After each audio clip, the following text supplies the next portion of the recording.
আসসালামু আলাইকুম ওরহমতুল্লাহ। 1 মিনিট মাদ্রাসায় আপনাকে স্বাগতম। আজ আমি আলোচনা করব বৃহস্পতিবার আসর থেকে শুরু করে মাগরিব পর্যন্ত একটি ছোট্ট তাসবিহ যদি আপনারা পড়েন, আপনার জীবনের সকল গুনাহ আল্লাহ রাব্বুল আলামিন মাফ করে দেবেন, আপনার পরিবার সংসারের রিজিকে বরকত দান করবেন এবং আপনার মনের নেক আশা ইনশাআল্লাহ পূরণ হয়ে যাবে। আপনারা যারা আজকের এই ভিডিওটি প্লে করেছেন এই মুহূর্তে, আপনাদের কাছে অনুরোধ করছি মনের মধ্যে শতভাগ বিশ্বাস নিয়ে আমলটি অন্তত একবার হলেও করবেন। ইনশাআল্লাহ আল্লাহ রাব্বুল আলামিন আপনার মনের নেক আশা পূরণ করেই দেবেন। তাই অনুরোধ করছি অবশ্যই ভিডিওটি মনোযোগ দিয়ে সম্পূর্ণ দেখার জন্য। আরবি মাস হিসাবে তারিখ শুরু হয় পূর্ববর্তী সন্ধ্যার পর থেকে, অতএব বৃহস্পতিবার দিবাগত রাত থেকে শুক্রবার সন্ধ্যা পর্যন্ত জুমাবারের অন্তর্ভুক্ত। জুমার দিন শুরু হলেই কিছু ফজিলতপূর্ণ আমলের দিকে নজর দেওয়া উচিত, কেননা জুমার পুরো দিনটি আমলের ও দোয়া কবুলের উপযুক্ত। তেমনি বৃহস্পতিবার আসর থেকে শুরু করে মাগরিব পর্যন্ত এই সময়টি অত্যন্ত গুরুত্বপূর্ণ একটি সময়। এই সময়ের দোয়া আল্লাহ রাব্বুল আলামিন খুব বেশি কবুল করে থাকেন। আল্লাহ রাসূল সাল্লাল্লাহু আলাইহি ওয়াসাল্লামের হাদিস থেকে পাওয়া যায় যে বৃহস্পতিবারে বিবাদ মিটিয়ে নেওয়ার কথা বলা হয়েছে। অর্থাৎ যদি আপনাদের মধ্যে কারো ঝগড়া বিবাদ থাকে, কারো প্রতি রাগান্বিত অবস্থায় থাকেন কিংবা আত্মীয়দের সাথে সম্পর্ক ছিন্ন করা থাকে, তাহলে বৃহস্পতিবারে মিটিয়ে নেওয়ার কথা বলা হয়েছে। এবং বৃহস্পতিবারে আল্লাহ রাব্বুল আলামিন বান্দাকে যে ক্ষমা করেন এই বিষয়ে বলা হয়েছে। হযরত ইবনে আব্বাস রাদিয়াল্লাহু তাআলা আনহু থেকে একটি দীর্ঘ হাদিসে আল্লাহ রাসূল সাল্লাল্লাহু আলাইহি সাল্লাম বলেছেন, হে আলী, শুক্রবার রাতের শেষ তৃতীয়াংশে সাহস করে উঠে পড়ো, কারণ এটি একটি গুরুত্বপূর্ণ সময় এবং এতে দোয়া কবুল হয়। জিকির বা আল্লাহর স্মরণ মমিনেরই একটি গুণ। মমিন কখনো আল্লাহর স্মরণ থেকে গাফেল হয় না দিনী ভাই বোনেরা, কেন আল্লাহ রাব্বুল আলামিন তাদের সেই নির্দেশ দিয়েছেন। বলেছেন, হে মমিনগণ, তোমরা বেশি বেশি আল্লাহর জিকির করো এবং সকাল সন্ধ্যায় তার পবিত্রতা ঘোষণা করো। যারা আল্লাহর জিকির করে এবং যারা করে না তাদের দৃষ্টান্তই হলো জীবিত ও মৃত ব্যক্তির মতো।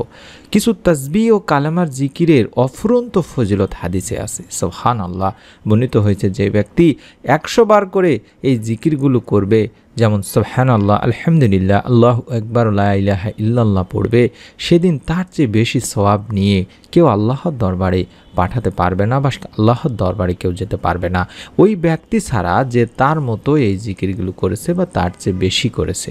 সুবহানাল্লাহ। একটি লম্বা হাদিস আপনাদের সামনে আমি তুলে ধরছি, যেখানে উম্মু হানি রাদিয়াল্লাহু তাআলা আনহা আল্লাহ রাসূল সাল্লাল্লাহু আলাইহি সাল্লামের কাছে এসে বললেন, ইয়া রাসূলুল্লাহ সাল্লাল্লাহু আলাইহি সাল্লাম, আমি বুড়ো ও দুর্বল হয়ে গেছি, আমাকে এমন একটি আমল শিখিয়ে দিন যা আমি বসে বসে পালন করতে পারবো। নবী সাল্লাল্লাহু আলাইহি সাল্লাম বললেন, তুমি 100 বার সুবহানাল্লাহ বলবে, তাহলে 100টি কৃতদাস মুক্ত করার সমপরিমাণ সওয়াব পাবে।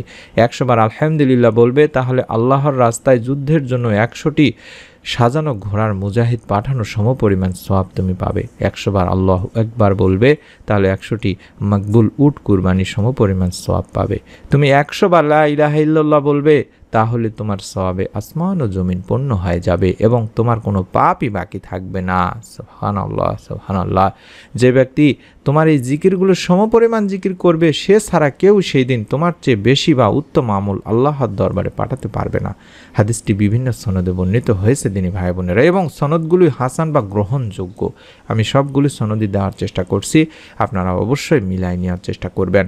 তাই এই জিকিরগুলি আমরা বেশি বেশি করার চেষ্টা করব, বিশেষ করে বৃহস্পতিবার আসর থেকে শুরু করে মাগরিবের আগ মুহূর্ত পর্যন্ত এই তাসবিহগুলো বেশি বেশি পড়ব। আমি আবারও দেখাচ্ছি, সুবহানাল্লাহ, আলহামদুলিল্লাহ, আল্লাহু আকবার, লা ইলাহা ইল্লাল্লাহ অন্তত 100 বার করে পড়বেন। এবং অন্তত আপনারা যাতে গুনাহ মাফের জন্য রব্বি ইন্নী যালামতু নাফসি ফাগফিরলি এই দোয়াটি অন্তত কয়েকবার পড়ে নেবেন। এটির মাধ্যমে আল্লাহ তাআলা বান্দার গুনাহ মাফ করে থাকেন। কোরআনে বর্ণিত গুনাহ মাফের এটি দোয়া। এই দোয়াটিতে আমরা বলছি, হে আমার রব, নিশ্চয় আমি আমার নফসের প্রতি জুলুম করেছি, সুতরাং আপনি আমাকে ক্ষমা করে দিন।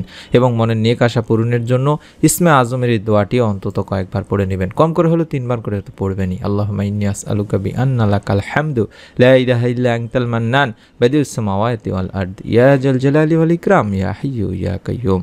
এই দোয়াগুলো আপনারা দেখে দেখেও পড়তে পারবেন, কোনো সমস্যা নেই ইনশাআল্লাহ। হে আল্লাহ, আমি তোমার কাছে প্রার্থনা করি, তুমি তো সব সব প্রশংসার মালিক, তুমি ছাড়া কোনো উপাস্য নেই, তুমি দয়াশীল, তুমি আকাশসমূহ পৃথিবীর একমাত্র সৃষ্টিকর্তা, হে মহান সম্রাট ও সর্বোচ্চ মর্যাদার অধিকারী, হে চিরঞ্জীব, হে সর্বময় ক্ষমতার অধিকারী। এবং গায়েবী রিজিক পাওয়ার জন্য আপনারা এই দোয়াটি বেশি বেশি পড়বেন, পরিবার সংসারে যাতে রিজিকে বরকত আসে। আল্লাহুম্মা কফিনি বিহালালিকা আন হারামিকা ওয়া আগনিনি বিফাদলিকা আম্মান সিওয়াক। এই দোয়াটি আপনারা অবশ্যই কম করে হলেও 3 বার পাঠ করবেন। হে আল্লাহ, হারামের পরিবর্তে তোমার হালাল রুজি আমার জন্য যথেষ্ট করো, আর তোমাকে ছাড়া আমাকে আর কারোরই মুখাপেক্ষী করো না, এবং নিজ অনুগ্রহের দ্বারা আমাকে সচ্ছলতা দান করো। তবে এই আমলগুলো করার পরে আপনাকে অবশ্যই আল্লাহুম্মা সাল্লি আলা মুহাম্মাদ ওয়া আলা আলি মুহাম্মাদ কম করে হলেও 11 বার পাঠ করবেন। তারপর আল্লাহ তাআলার কাছে 2 হাত তুলে দোয়া করবেন, আপনার পরিবার সংসারের রিজিকে বরকত চাইবেন। ইনশাআল্লাহ আল্লাহ তাআলা আপনাদেরকেও মাফ করে দেবেন। এই জিকিরগুলোর ফজিলত আমি আপনাদের সামনে তুলে ধরলাম, অত্যন্ত গুরুত্বপূর্ণ আমলের ফজিলত এবং সহজ একটি তাসবিহ বা জিকির। তাই অনুরোধ করব, আপনারা যারা আমলগুলো করবেন তারা প্রত্যেকে একটি নিয়ত করে ফেলুন, ভিডিওটিতে অন্তত একটি করে লাইক দিয়ে কমেন্ট সেকশনে অন্তত আমিন লেখার মাধ্যমে। আমাদের দ্বিতীয় চ্যানেলের ভিডিওগুলো দেখার অনুরোধ করছি, ইউটিউবে সার্চ করে চ্যানেলগুলো পেয়ে যাবেন ইনশাআল্লাহ। এই চ্যানেলের প্রত্যেকটি ভিডিও যাতে আপনি মিস না করে ফেলেন, দেখতে পান, তার জন্য অবশ্যই চ্যানেলটি সাবস্ক্রাইব করে বেল বাটনটি অন করে রেখে দিন। সকলেই ভালো থাকুন, সুস্থ থাকুন। মহান রব আল্লাহ তাআলা আমাদের সকলকে এই আমলের উসিলায় আমাদের মনের নেক আশা পূরণ করুন, গুনাহ মাফ করুন, পরিবার সংসারের রিজিকে বরকত দান করুন। আমিন। আসসালামু আলাইকুম ওয়া রাহমাতুল্লাহ।